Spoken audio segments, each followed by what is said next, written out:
Amazing. How's your day been? Well, my day's been pretty good. Working on my sermon, doing a lot of email, a lot of administrative stuff, just running a church, running my life, being a pastor. Yeah, I think I mentioned my grandfather. I grew up in my grandfather's house in addition to my parents, but my opa, Dutch word for grandfather, was a pastor as well. So I remember we would all tell him, I would wake up as a kid at like 10:30 at night to him arriving back from like a board meeting or from just being at the office till like however long and I never understood it, but I guess the work never ends when you learn as an adult. Watching current pastors do it, it's like, oh, this job kind of doesn't really stop. Like you do it all the time. Yeah, there's always more you can do, whether it's on the people front or on the study front, or there's no, I mean, it's a kind of a job without frontiers in that way. And yeah. So. And everybody wants to talk to you about everything in their own life. Yeah. Which is, I mean, you have to like that if you want to like being a pastor, you have to be interested in people. And so that's, yeah.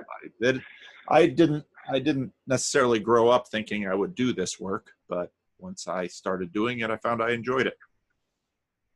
That's awesome.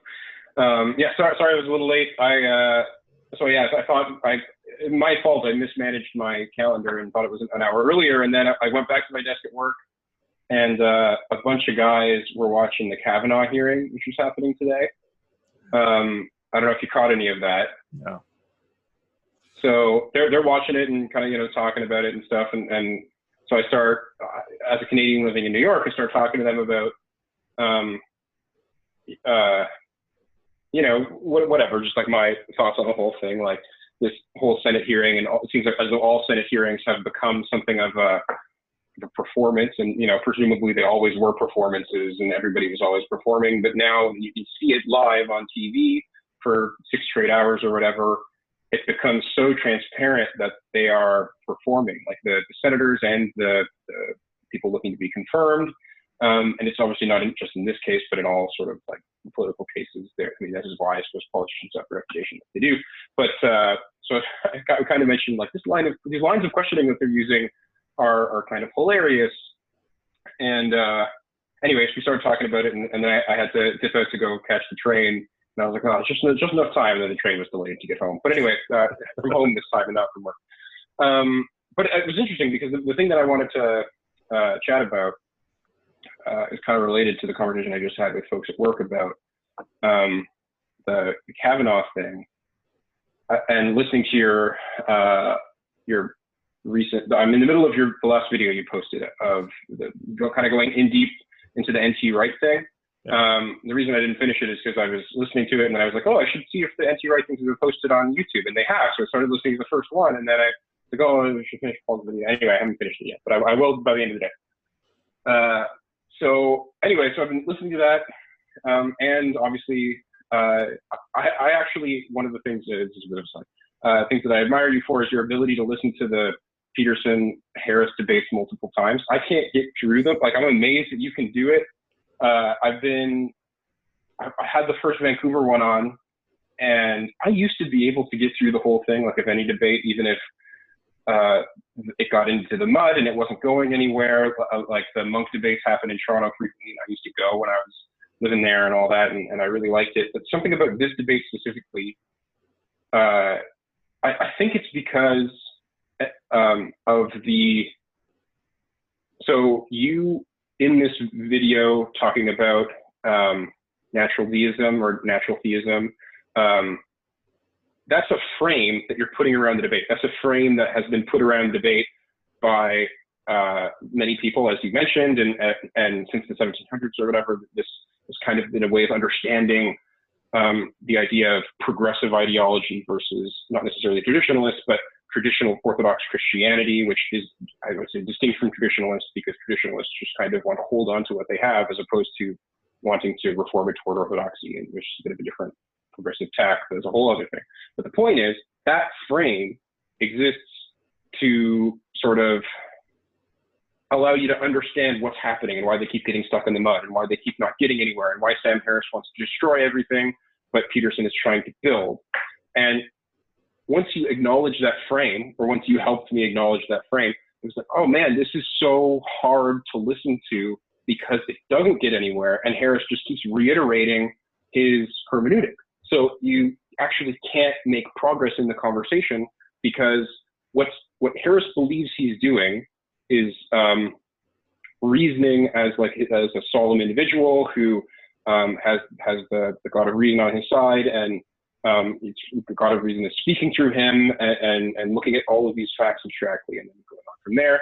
Whereas Peterson is trying to, with more humility, epistemic humility, trying to build something. But Harris can't leave the fundamentalist window that he's in. So it's like listening to someone talk to someone from exactly like from the fundamentalist churches that a lot of people grow up in. It's exactly like that because it's mirror image and we all understand it. So I can't listen to it. It's just the same thing over and over again with slightly different hues because Peterson is generous. And I'm amazed how generous Peterson is, although at some points he does get a little shouty, but like his generosity is genuinely amazing. But it's why I also couldn't listen to Peterson talk to William Lane Craig in that Toronto thing at Wycliffe. I was like, oh man, Peterson is talking to two fundamentalists, William Lane Craig and then what's his name's wife, about their materialist and then Christian fundamentalist perspective. And it's so hard because it's like Peterson's playing tennis against people who are playing basketball. It's not a conversation. It's not a debate. It's not something that anyone can win. In fact, all it will do is preach to the choir. So because all people are doing, if they don't realize their own hermeneutic, if they don't realize their own perspective, all they're doing is just standing there and putting their sticks in the mud and like trying to reiterate their own hermeneutic because they don't actually know that that's what they're doing, right? And when I was talking to folks at work, I work in technology in New York, so everyone's a part of the Democrat. So and talking to them about like, you know, they're all angry and they're all upset and they're all, you know, everything is, the world is burning down and this is the last of America as a result of this happening. And all very and all successful people with jobs who have home to go to and have no worries about food on the table, but everything is a disaster. Yep, I get the picture. They have the opposite problem. They have the problem of having too much food and too much home and too much money and too many options. And they all went to Columbia or whatever, and they're all Northeastern and they're all, you know. But anyway, so talking to them about it, and you know, at some point, my buddy said, one of the guys there who's most into it, he was like, Luke, just go home. We don't want to hear your calm Canadian perspective anymore. We want the drama. And I was like, okay, well, he said it facetiously, but I realized that maybe wasn't being too helpful in a conversation where I think everybody kind of just needed to vent. And I was like, well, I mean, listen to what you're doing. Like, you know, if one of the ranking Senate Judiciary Committee member from the Democrats goes out there and plays to their face, which is what Booker or any of their members would do, just as the Republicans would do, they're going to play to the base. Is that actually going to move the needle anywhere? No, because they're going to make people like you in New York and like any urban dweller pretty much really happy. And everybody else who already wasn't going to vote for them or support this initiative, they're not going to listen to it at all. Kamala Harris is going to make everyone in San Francisco love her more, but no one else around the country is really going to pay attention. Or if they do, they're going to get really mad at it. So once you get into your frame, it's really hard to move, right? So all you're doing is bringing your frame to bear on every possible question that exists.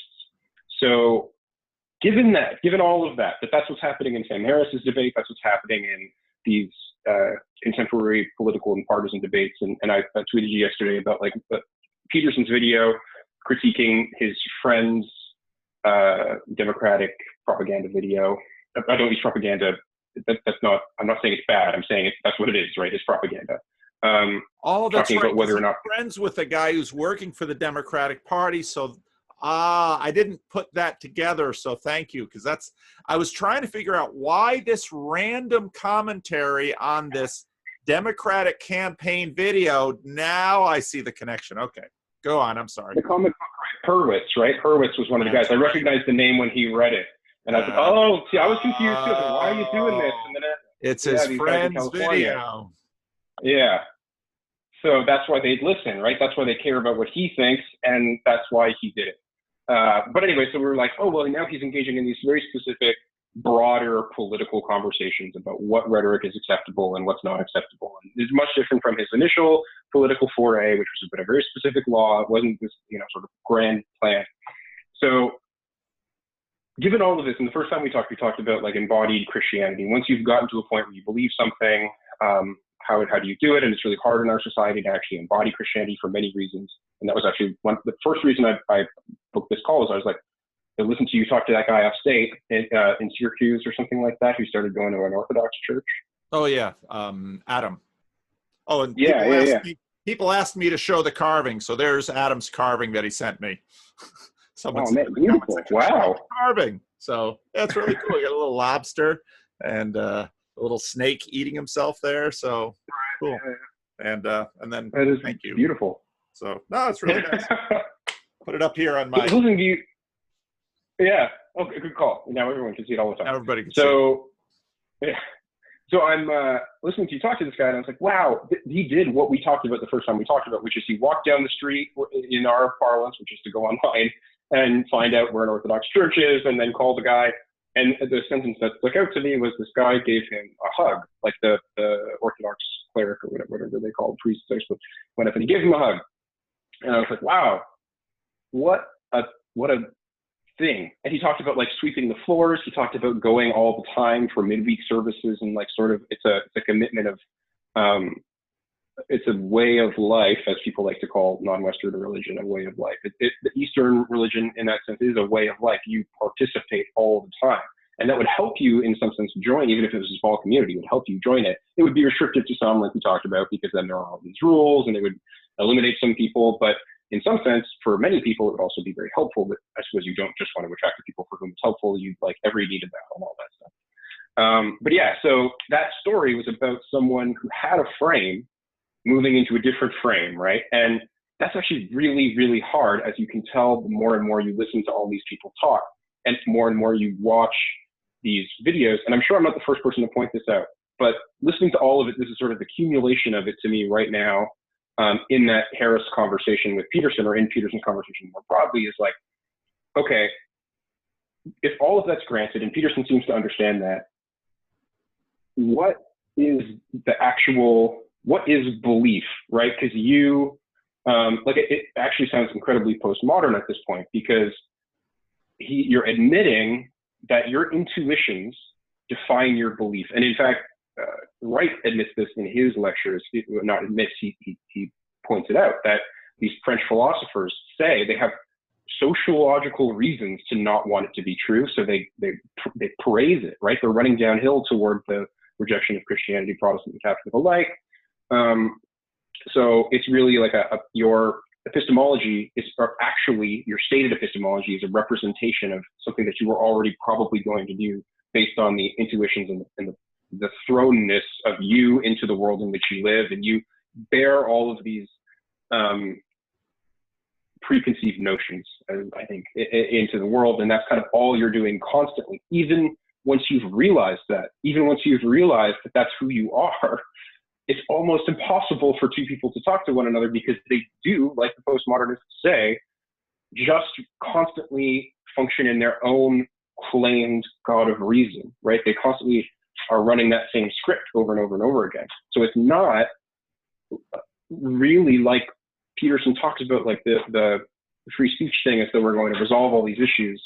But it's made me profoundly skeptical of that, just listening to him talk to all these different people, because it doesn't resolve any issues, right? All it does is reproduce the hermeneutic. Even if you know what it is, it's worse if you don't, but even if you know what it is, it's really hard for you to reframe and come back and like understand. For example, like I remember this guy that I was listening to once, an American philosopher, that my wife is coming home. Hello. Hey, Paul Vanderklay. Hi, how are you? He says, hi, how are you? Great. Okay. So even like granted all of that, anyway, so I can't listen to it because of all of those things. And like, I'm curious given that you must understand that about your Christian faith, and you've talked about that a little bit, like you're kind of, as a Christian, you're humble to that in some sense. You're humble to the givenness or the revelatory epistemology that is Christianity in some sense, right? How do we talk to people? Like, that's kind of the question that, given all of those things, I wanted to ask. Like, obviously you're doing all this stuff, which is great. I love listening to it. And obviously many atheists are also listening to you. Many people who disagree with you are listening to you, in some sense, to steelman the position that they disagree with, in some sense to learn and, do all those things. But how can we make more atoms? Like, how can we, as Christians, as people who want to attend church, as people who want to faithfully represent Christ, because the conversation that exists right now doesn't work, where like you have these big box churches in places that function to suck up all of the Christians who are in their traditional churches and bring them to this big box church and, minister to them. And it's not all bad. It's just like, that's the kind of the function that they have. I was reading a Gospel Coalition article this week with an interview of a big box church pastor in Toronto. And he was very proud of the fact that the big box church pastor who I knew, that 30% of his 5,000 person church were previously non-believers. And so the author of the piece, who's a pastor of another church, a more traditional church in Toronto, says like, well, do the math. It means 70% of his church came from churches like everyone else's who were already in Toronto, right? So what happens is, with Christianity's functioning today, it seems, and you might be able to correct me here, is that these new wave American sort of Gen X, even Gen X evangelical churches or post-evangelical churches come, suck up a bunch of the life out of like the traditional churches into this like big monolithic institutions that are then completely not flexible because they exist, because they marketed to this specific demographic of people who would otherwise like going there anyway. And sure, maybe it reached that 30% of people who were previously churched and stuff like that, and that's great. But that doesn't seem like a long-term strategy to constantly just go through this cycle of like sucking up all the people who were children at other churches and felt as though they needed to rebel and go to these other institutions. And like the institution doesn't seem to function in a way that's sustainable over time, but also the faith needs to be passed down in a way that is able to build things. Last thing I'll say before I ask you to talk. You gave a sermon a couple weeks ago about the Crazy Rich Asians movie and about the conflict between sort of American and non-American culture, and when they clash. Expressive individualism versus traditional multi-generational marriage norms for that particular wealthy Chinese family in the movie. Exactly. And I kept pointing out to people after I saw that movie, but I loved it. That's actually, I don't think, a really Chinese thing. It's like a British aristocracy thing. It's not a Chinese thing in some sense. It's a part Chinese. It's also part colonialism, right? So like they're in Singapore. Yeah, exactly. It's complicated because of all of those things, and they're all educated in England, and they all speak with British accents. It actually represents the British aristocracy more so than it represents, in some sense, traditional Chinese culture, which I thought was interesting about not just the movie, but about the way you talked about it, because it's actually in part what came before American culture. In addition, like it's the predecessor to that, in addition to being something completely alien. And I thought like, okay, well, they had these conflicts of like, and I love, my favorite character in that movie was the mom, who Michelle Yeoh's character, who tells the little girl, the NYU professor, like, you don't know how to build things that last. We do.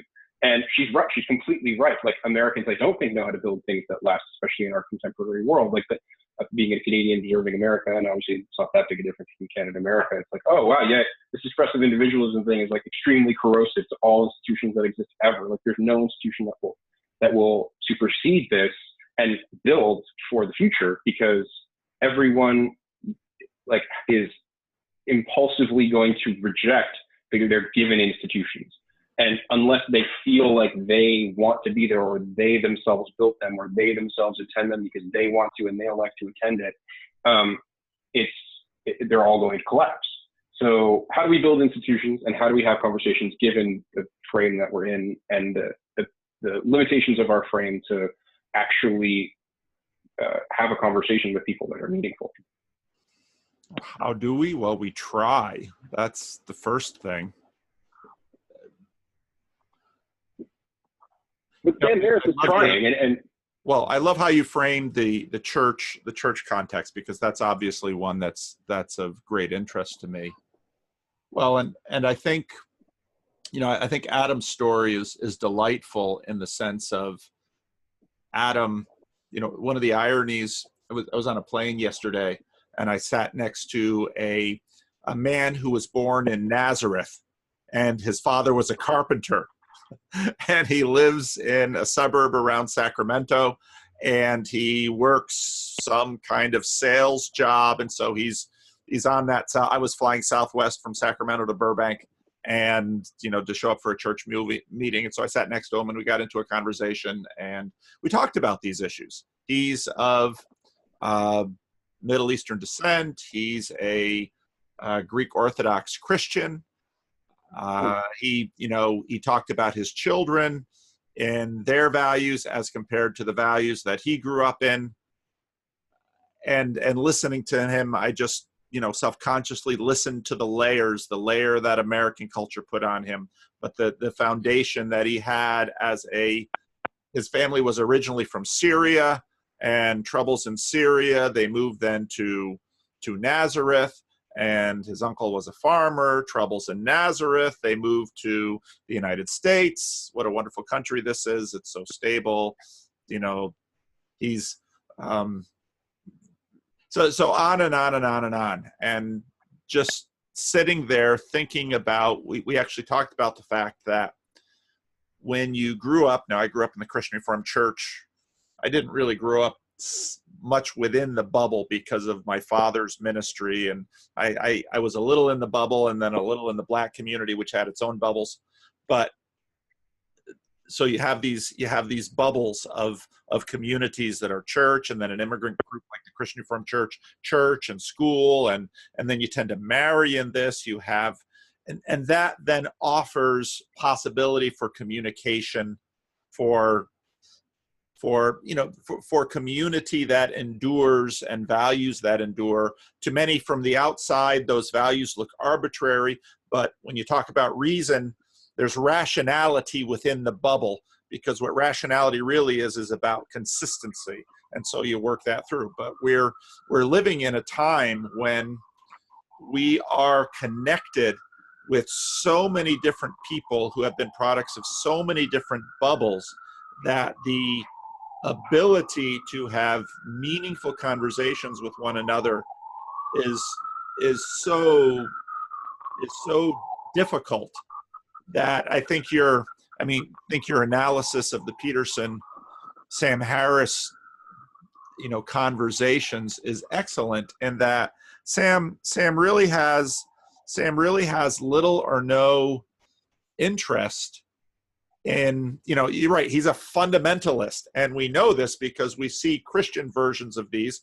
and what that means is he's got a tremendous, ironically, he keeps saying dogma is the problem, but he's got a tremendously rigid dogma that, of course, he can't see his own.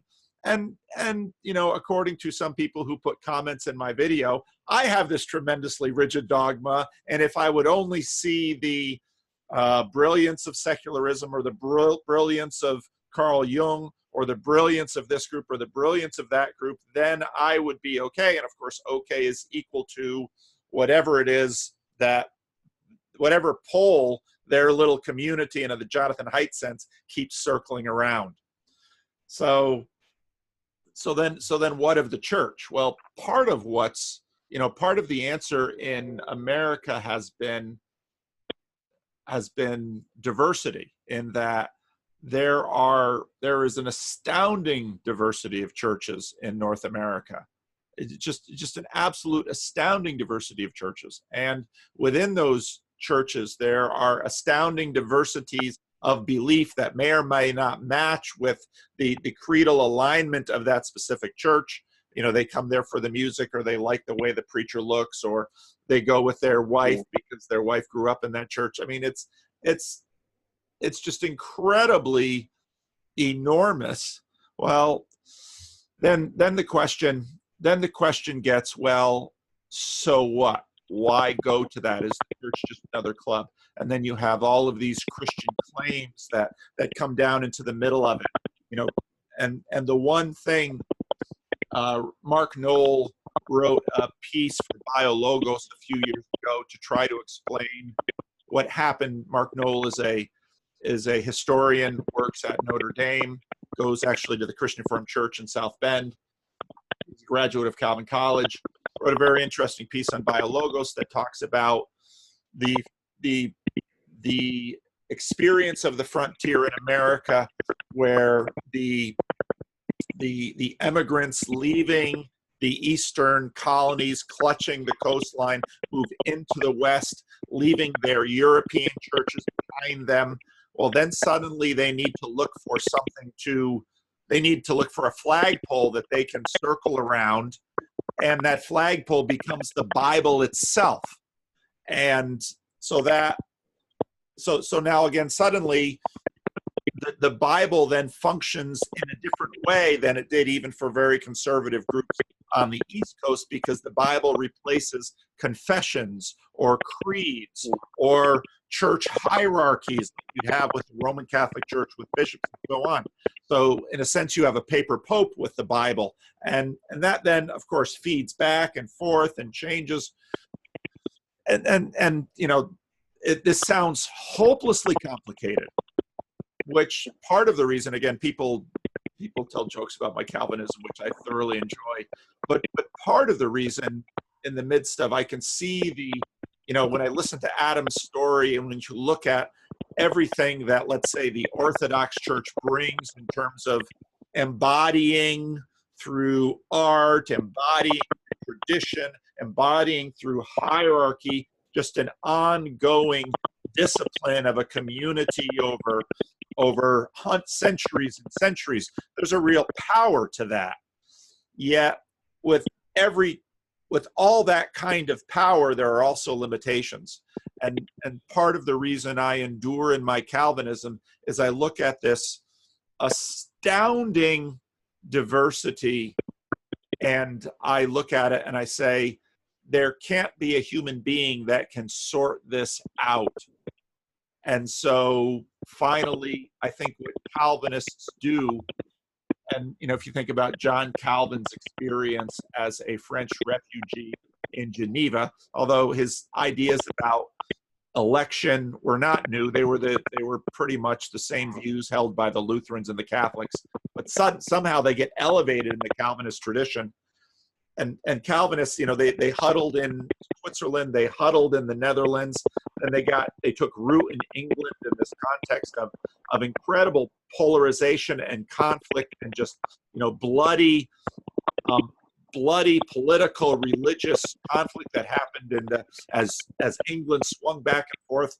Calvinists are finally people that punt in a sense and say, I can't sort this out. What is a Christian? Well, God says. Well, who's included in the tribe? Well, God says. Well, in a sense, that's the ultimate punt, because we say, you're asking me, I don't know. How could I know, given what a human being is? So there, you're asking me to judge amongst the tribes? Forget it. I can't do it. And those who pretend to, well, that's their choice. I'm going to finally say, this is the pole I circle around because it helps make sense of my world. So I don't know if that's answering your question at all, but it's how I answer it. Well, so I also had a conversation this week with a guy in my small group who, I brought this up, like, what are my concerns in the culture? And I was like, well, I feel like there's some sort of lack of humility about what we can and can't understand about our own methods of interpretation and stuff like that. And he kind of said, well, all of that hermeneutics aside, I just want to read the Bible and see what I get out of it, right?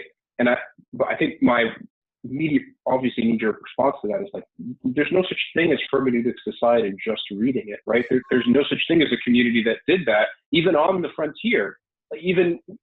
So they're always bringing their hermeneutic to it. Like, it just doesn't exist. That doesn't happen, right? So we can punt it away, but like in our own context, but in some sense we can't. We bring it with us into our own institutions and how we build, and we are necessarily people who build. So like when we look out at the culture, that might be the perspective when at that level of analysis. Or when we look out at the whole, small C Catholic Church, like when we think about that, that can be our perspective.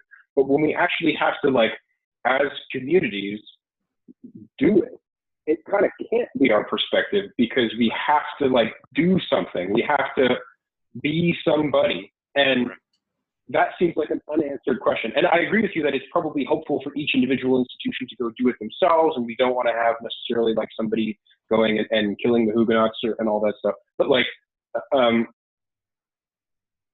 feel like that's been the totality of the conversation so far from a management perspective. And then everyone has their little individual conversations.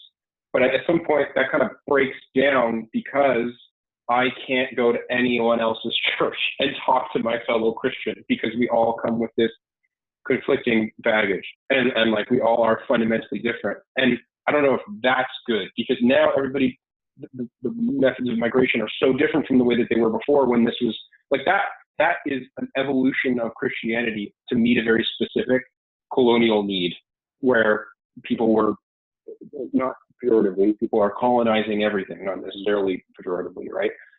And now it seems as though we need a different management tack, given the post-colonial world, to be able to communicate with the global church in a way that's effective, and to actually like be someone. Even though you can punt most of it, you can't punt everything anymore because of the way that the institution exists.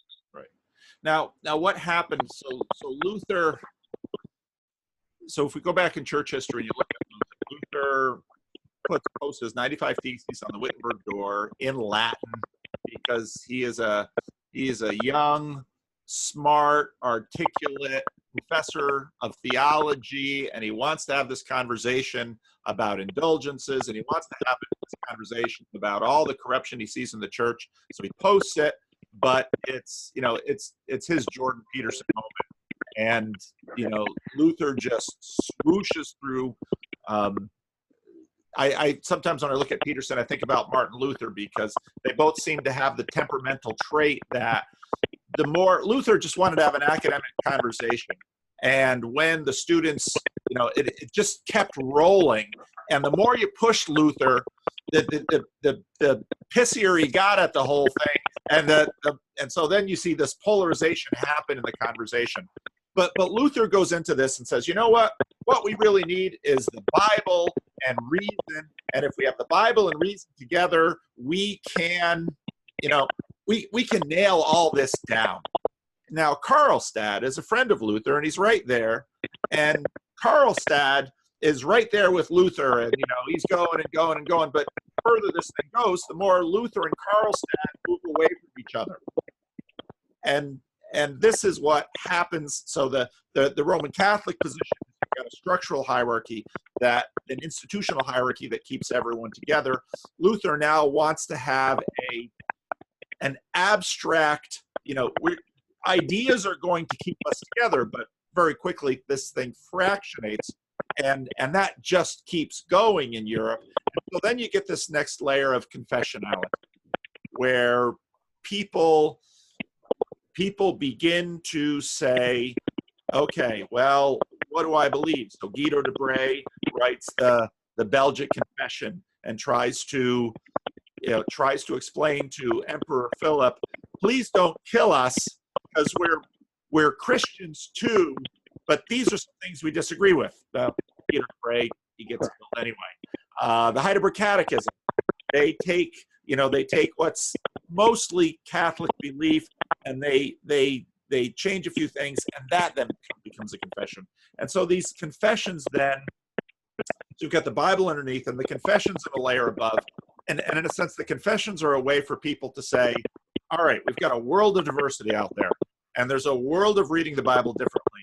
But we together, having talked about this, can come to some agreement on these matters. And that then becomes the framework for a community. And so then you have these confessional churches that develop. And in many ways, it's a continuation of Jordan Peterson's kind of logos move with Sam Harris that says, well, in a confessional church, we talk and we say, this is what we think the Bible is. And, the Belgian Confession says, well, here are the books because, and then the Apocrypha, well, those are good to read too, but we don't hold them as canonical. So the confession then begins to hold the community together. And I think as you described it, when you say we can't talk to each other, I don't think that's true. I think we are always looking for ways to talk to each other. And so when, I felt sorry, it's bad for Jordan Peterson, because again, he just keeps reaching out to Sam Harris, and Brett Weinstein tries to help, and Doug Murray tries to help, but Sam Harris is like that, evangelical atheist who is extremely dogmatic and doesn't dare give an inch. But, one of the video that I have in my head that I might do after we're done talking now, Adam over at Truth Club, he keeps pushing Jonathan Haidt into the conversation. And Jonathan Haidt is a sociologist. And because what often is missed by listening to Jordan Peterson and Sam Harris, Jordan Peterson with his strident individualism, and Sam Harris is in a sense like Martin Luther without the Bible. And he thinks just the facts of the world and reason, and then we'll all be the same. And I listen to him and I think, hey, buddy, the Bible is a far more limited set than all the facts of the world. And even then, with all of the tradition behind, you still had the fracturing of the church. So, Sam, your idea is just it'll never go anywhere. It's a nice little career for you to go on stage and sell books and do all this, but the humanist movement I saw recently, Ryan Bell, who had got a little bit of publicity for his year without God, and then surprise, surprise, his year without God, he left God behind, and now he's a humanist chaplain at USC. And I was thinking, I thought that was Bart Campolo's gig, but maybe I'm wrong there. But the point is, so you have these Christians that are going out, but we're all going to get together on our humanist thing. But the problem is that template is still way too large. And so what you begin to see is this is what we see in the world of little churches, little denominations. Some can get a little bit more, some can get a little bit more. Older roots help. And it isn't the case that we can't talk to each other. It's just hard. And it's also the case that finally, so you had 4 paid for intentional, real attempts to try to get at what's between, how Jordan Peterson and Sam Harris can try to find each other. And even though Brett Weinstein is like, well, I think we made a lot of progress. I'm not terribly impressed at the progress at all. I think for me, they're fun things to bounce off of, because along the way they touch on a lot of issues, which then become talking points for me in making videos. But you're right. How can people find each other? And this goes all the way down to a marriage, where, one of the things that you find is, okay, 2 people fall in love, and what happens psychologically is, they get completely enmeshed, and so then they're completely enmeshed, and love is blind. You don't see the flaws of the other person. Then I'll be with you forever, blah blah blah, and they stay together, and then, well, they start to see each other more and more clearly, and begin to realize we 2 people have a hard time agreeing just between 2 people who are sharing a house, having sex, joint bank accounts, reading the same books, watching the same TV, and you begin to realize, holy cow, it's amazing. People don't kill each other all the time. Because when... Okay, I agree with you. Go ahead. So it's not necessarily we can't talk. It's that the talking is so frequently, you're right, I was wrong. It's not we can't talk. It's that the talking is so frequently, maybe not even unproductive. It's so frequently counterproductive. And I think we grow up in a world where, like specifically in our context with expressive individualism and postmodernity and all that, we think that it's that post-millennial utopianism bleeding into the society where we think we're getting to a point where there's no more conflict if we can just realize that utopia. And I think part of this whole thing is like, for me at least, has been a learning, including the Tom Wright stuff, of, oh, no. We think sometimes as Christians, we can get into thinking that like, oh, the world pre all of this conflict and all, like, you know, before the Enlightenment, it was always this Christian utopia. We can go back there and all we need to do is like, oh, get rid of all of this unbelief. It's like, no, this is, you need to understand the world. You need to put the frame around the world of there will be constant conflict and there will be constant counterproductive conversations and there will be constant like sticking in the mud and fractionating and developing your own reductive identities and making mistakes and all that kind of thing. So it's not like talking creates this serenity. It's not like diversity creates this serenity. It actually creates conflict, and conflict is the norm because we're constantly trying to adapt to the environment that we're in, and the environment's constantly shifting and changing, and we have to learn how to do that effectively. And I guess that's sort of the difficult thing to grapple with as just an American, a Canadian. Like that's not what the culture tells you. The culture tells you this will all be okay once we grow up and once we like figure this out, right? Sam. So that's the biggest thing about Sam that I've learned through this process, because I've been following him for a long time. I was always interested in it, and since he wrote Letter to a Christian Nation, I think Sam's big thing is that he's emphasizing a world. Like he saw the towers go down on 9/11, and it's a political mission for him to move past a certain quote unquote religious fundamentalism. So sure, if he philosophically believes it, and there's some philosophical underpinnings there, but fundamentally for him, it's not a philosophical project. It's a political project, and he wants to realize his utopia. And he talked about it in a I don't know if you've listened to him. He talked to Yuval Harari recently on his podcast. But I don't know you. That. Yeah, I saw that he talked to him, but that would be an interesting conversation. So it's live, so it's less good than his one-to-one conversations, I would say. But he specifically lays out on the line in that video or on that podcast, like, I thought that the world had this progressive mindset that the world was always moving toward this utopia and that we were all going to become one world nation and one world group of people and everything was going to be harmonized, everyone's going to become humanist. And then I watched the towers fall and I realized that this wasn't going to happen.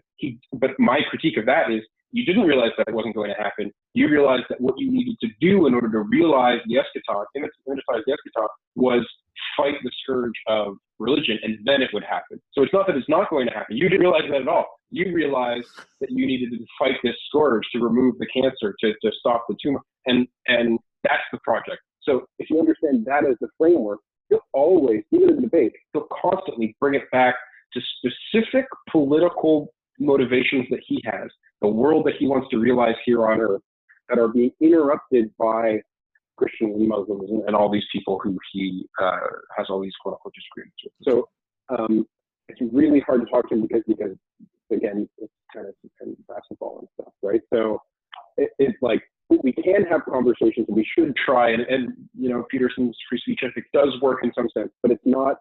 I think that's been a big learning, even in this conversation, is like, oh, the frame isn't that's broken and we all just need to put down all of our arms and no longer talk or no longer engage with these things, and it's just going to be okay. The frame is, we need to constantly try. You may never win the struggle, but you may not, you're not allowed to give it up. You have to constantly struggle toward it, and you know that here in this life, we won't realize that, like, Americans seem to think Canada is that place where there's no more conflict, right? It's this multicultural society. Total bullshit. But Americans believe that's the case. And you have socialized medicine. So I have conversation with all kind of people that said, you know, I want to give up this job and try something new, but I can't give up my health care. So you guys even have that. Oh yeah, it's the best place in the world. One of the things that I think about often is So, well, let's just look at the Christian story. So, okay, so you've got this. One of the things that when I was in college, so I grew up in the church and all that stuff. Then you go to college, and at that point you say, okay, mom and dad aren't here. Nobody's checking, even at Calvin College, nobody checks if I'm going to church or not. Many of the people in the dorms, they don't bother going to church. And so one of the things I consciously thought is, I want to, good American that I am, I'm going to decide for myself if this Christianity thing is true. All right. So, 18-year-old me takes on this quest. And so then I'm thinking about, I was raised with hyper-catechism and all this stuff. So I start reading the Bible for myself, but really kind of for myself for the first time. And I'm reading the Bible, and I thought, well, I'm going to start reading Jesus and the Gospels because, might as well start right there at the center. And I'm reading that, and I'm thinking, how did we ever get this Christianity stuff that I was taught in Christian school and know in church from this over here? Because he's talking about fasting, and there's lepers, and there's miracles, and there's water to wine. Where on earth does that thing connect? And then the more I read it, I began to realize, and here's a really funny thing. So, the Old Testament is just this book about all kinds of misery. I mean, these poor sons and daughters of Jacob just cannot cut a break. It's always a disaster. And then finally they get into, the New Testament in Jesus' time, and okay, they're not worshiping the Baals. They're done with that. They are strictly monotheistic. They will die before they let a Roman emperor put an idol up in their temple. And they are being really scrupulous about the law. They are following the covenant. They are doing everything right. And in comes Jesus, and nobody gets him. I mean, so there's a group of people that follow him at first in the Galilee, and they're like, yeah, we like the miracle show, and we really like it when you feed us. And Jesus says, you guys, forget it. You're just in it for the show. You're just in it for the food. I'm not doing it anymore. Unless you eat my flesh and drink my blood. And of course, these are Jews, and they're like, what the heck? And then his disciples, well, they hang in there with him for who knows what reason. Maybe because they've already invested so much in him, and there's something about him that really fascinates. And they have all these ambitions about, Jesus is like, I'm going to Jerusalem. And his disciples, who aren't that bright, say, that's a bad idea. And Jesus says, get behind me, Satan. And it's like, well, okay. So they go with him to Jerusalem, and they say, we'll die before we let them take you. And of course they waffle, and he gets crucified alone, with the only people watching him being the women and the children, because they weren't a political threat. And John the Baptist, who's the guy that IDs him early in the story, by Matthew 11, it becomes very clear he doesn't have a clue about Jesus either. So, okay. So if you take us on the basis of that story, how good are we at figuring out God? Now we might say, well, we've got the Holy Spirit and we've got the Bible. Yeah, we've got some significant advantages over other people, but we're still people. And so all of this stuff that binds us, all the stuff that binds Sam Harris, all the stuff that binds Jordan Peterson, all of the stuff that binds every one of us in the world who grows up in a particular family, in a particular place, with a temperament, with all of these layers.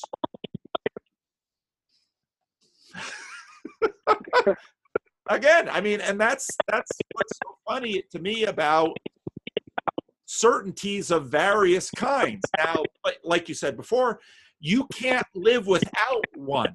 So on one hand, you should say, I'm going to have certainties, because this is where Jordan Peterson's very helpful, because the world demands decisions of you.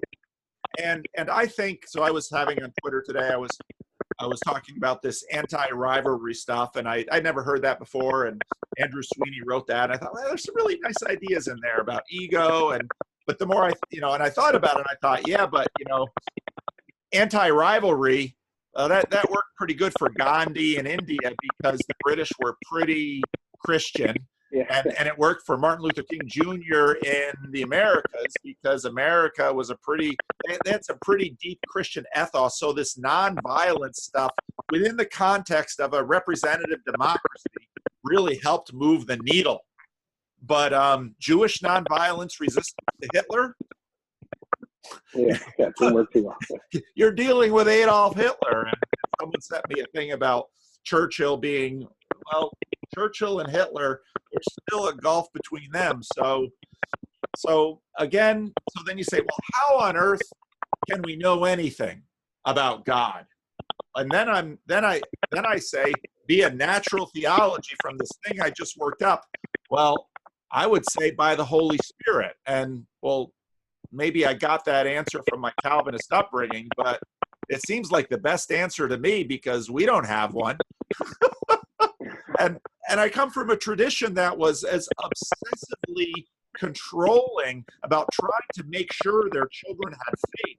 And in very many ways, very successful at it. We put them into church every week. I went to church twice every week. Heidelberg Catechism teaching in the evening, Christian day school. You marry within your own group. You stick to your own. I mean, just sociologically, that's a formula for community success, but it's still not enough. All that with a doctrine that says, who decides? God. And then there we are. Yeah, it's so interesting. And just to wrap up, the simultaneous humility that's required, you need that humility, but you also need to be confident enough to be certain about things at the same time, which is like that line is so poorly walked by so many, including myself and all. Everybody does it imperfectly, and I think that's what's so frustrating for us because we this quote unquote progressive mindset. I think sort of that word is nonsense at this point. But I think the core of it, that we're constantly trying to perfect things, is a good, noble way of looking at things, but also realizing and humility alongside that we're not going to get there. It's incredibly frustrating for us as Westerners, at least for me. To swallow that is such an uphill battle, near impossible, I think, for us to do, obviously, always, because we're constantly defaulting to that position. It's like, we could figure it out finally. We no longer have to move past it, which is, I think, one of the things that you can never fall on that position. It's very frustrating. It's hard to work that out. Like, even talking about it is it's complicated, especially given, like you say, the diversity of people around, because you're constantly reminded of what your certainties are and what your uncertainties are and what you're humble about, what you're not humble about. And for people who think about it, for people who are constantly pondering it, for good and for evil,